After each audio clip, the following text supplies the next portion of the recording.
I think that it is important, if we're going to talk about the African Methodist Episcopal Church and the African Methodist Episcopal Zion Church, that we first must start where its roots are, and that is in Methodism. Methodism began in the 1720s with a few Anglicans and priests. There were two brothers, John and Charles Wesley. They were the founders of Methodism at Christ Church College at Oxford University in London. Methodism began as a student organization called Holy Clubs. They were called Holy Clubs because of their spiritual discipline. They would get up at 5 a.m. for prayer, and that was a part of their spiritual regimen. And a lot of the other students really didn't want to have much to do with them because they were so regimented. And the students at Oxford, they made fun of them, and they called them Methodists because they were very methodical. John and Charles Wesley, they were not interested in trying to start a new church. They were not interested in trying to start a new denomination. The Anglican church was dry and it was dying out, so they wanted to renew it with new and exciting ideas. Methodism was organized and disciplined. The club went to classes, and from classes to societies. The strength of the organization were the class leaders, and eventually the class leaders merged into lay pastors. Reluctantly, John Wesley agreed to the American desire to organize their own Methodist church. Wesley sent Thomas Coke to supervise the process and to consecrate Francis Asbury as the American Methodist General Superintendent. Coke and Asbury, they met in 1974. Asbury refused to be appointed to the position, insisting that he be elected by the Methodist preachers at a meeting to be held the following month. In 1784, the Methodist Episcopal Church held its first general conference called the Christmas Conference. The Christmas Conference began on Christmas Day with over 60 preachers and several visitors. Francis Asbury wrote in his journal the day before, it was agreed to form ourselves into an Episcopal church and to have superintendents, elders, and deacons. When the conference was seated, Dr. Coke and myself were unanimously elected to the superintendency of the church, and my ordination followed. We spent the whole week in conference debating freely and determining all things by a majority of votes. We were in great haste and did much business in a little time. The meeting also elected 12 preachers as elders, the term Wesley had suggested for the fully ordained clergy. They also formally adopted the Sunday service, Wesley's abridgment of the English Book of Common Prayer, as a liturgical guide for the new church.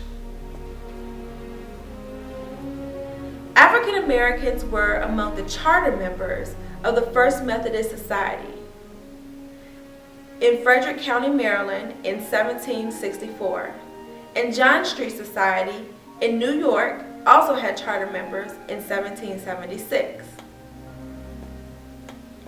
In 1789, 70 of the 360 members of John Street Church in New York were African American. At St. George's Church in Philadelphia, the membership included 270 white members and 17 African American members.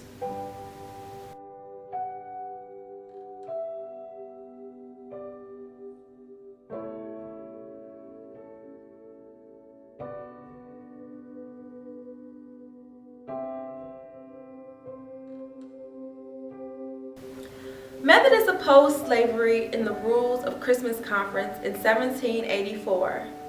Anti-slavery sentiment attracted African American slaves and free.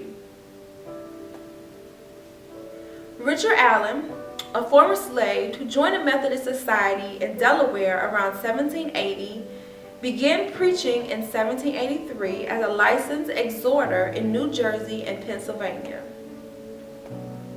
Upon his arrival in Philadelphia in 1786, he established prayer meetings and raised a society of 42 members. The AMEZ grew out of the Free African Society, which Richard Allen, Absalom Jones, and others established in Philadelphia in 1787.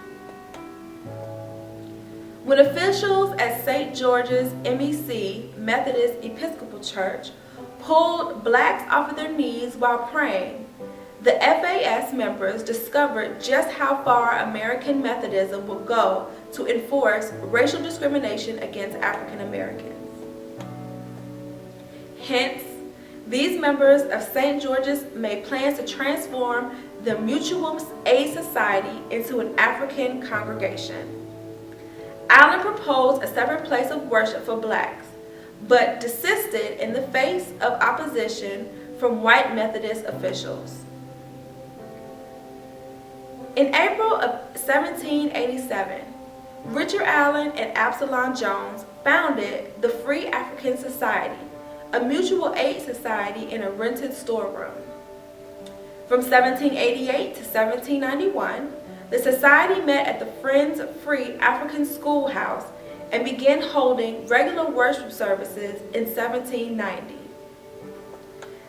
Allen and Jones began soliciting subscriptions because they wanted to remain Methodist.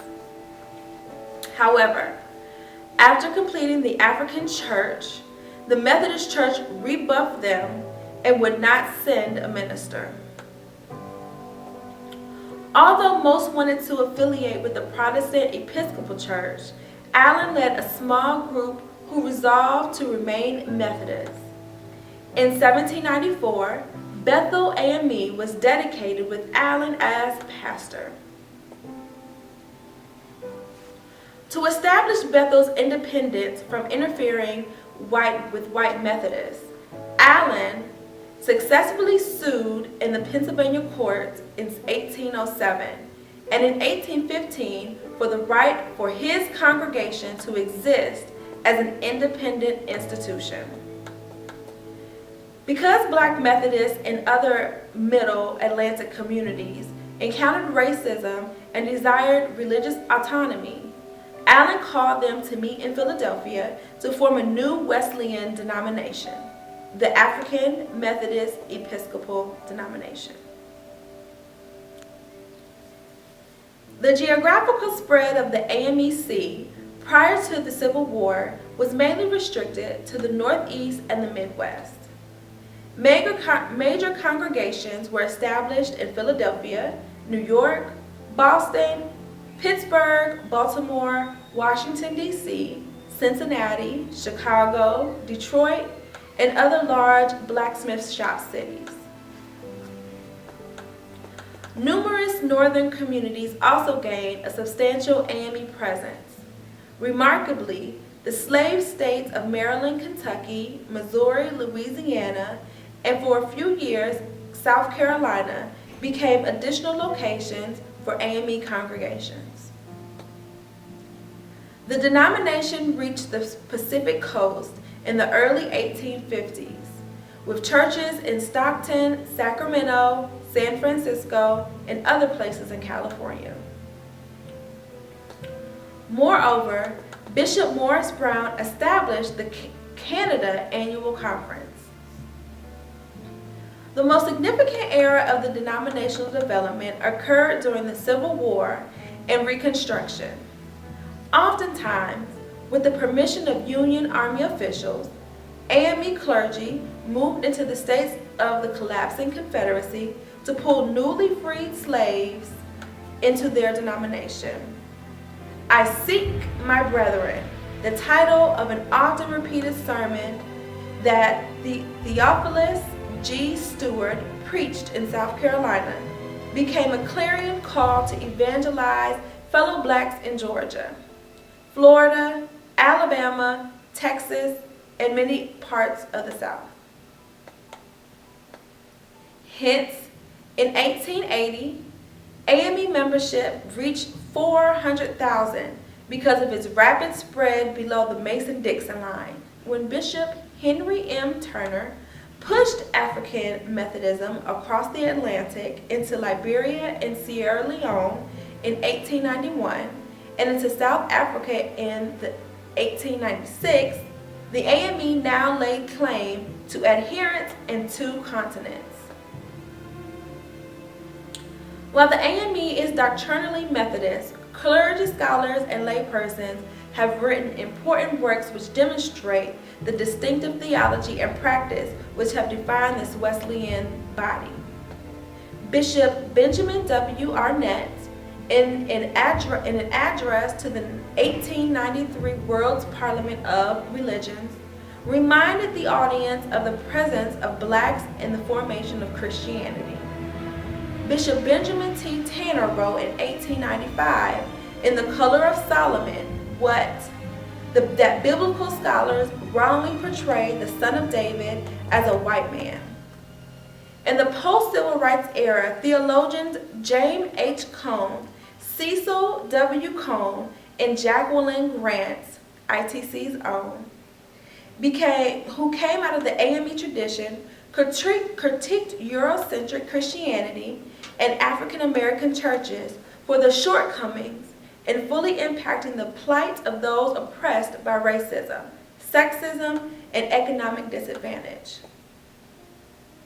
Today, the African Methodist Episcopal Church has membership in 22 Episcopal districts in 39 countries on 5 continents. The work of the church is administered by 21 active bishops and 9 general officers who manage the departments of the church.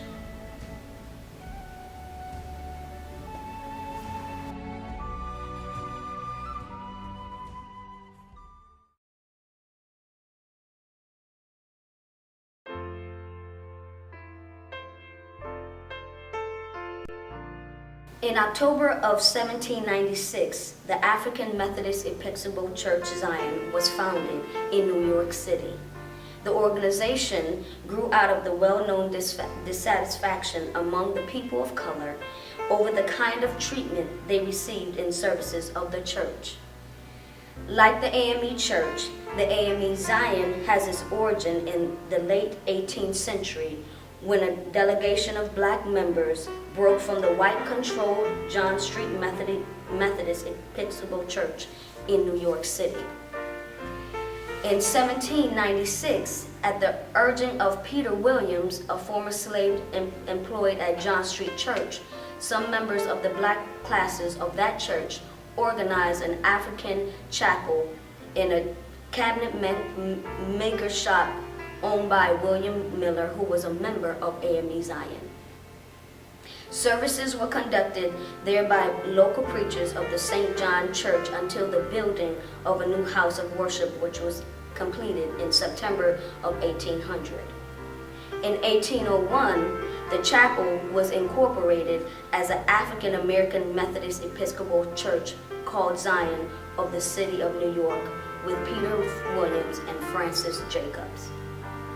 In 1820, William Stilwell, a white pastor appointed to Zion Church by the Methodist Episcopal Conference, withdrew from the conference along with several hundred ministers over the issue of control of church property. Subsequently, the two black churches, Zion Church and Osbury African Methodist Church in New York, decided to meet on August 11, 1820, to start their own separate African conference, still under the jurisdiction of the Methodist Episcopal Church.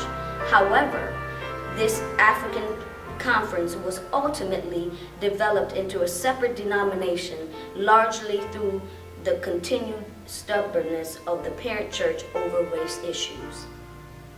The founders of the AME Zion Church were James Varwick, Abraham Thompson, William Miller, William Hamilton, Francis Jacobs, Thomas Miller, George White, Thomas Cook, David Basis, Samuel Portier, and 10 others met at the home of James Varwick and agreed to become a separate society of Methodists. The Methodists had not become a church yet, and it was still called a society. In 1796, the founders met with Bishop Osbury and received permission to hold meetings separate from the Methodist Society. In October of 1796, they rented a house on Cross Street. They furnished the house with seats, a pulpit, and a gallery. In this house, they first held their first prayer meetings on Sunday afternoon. Between evening services, they preached and exhorted services. The AME Zion Church was firmly established in 1820 when the leaders voted themselves out of the Methodist Episcopal Church and published their own discipline.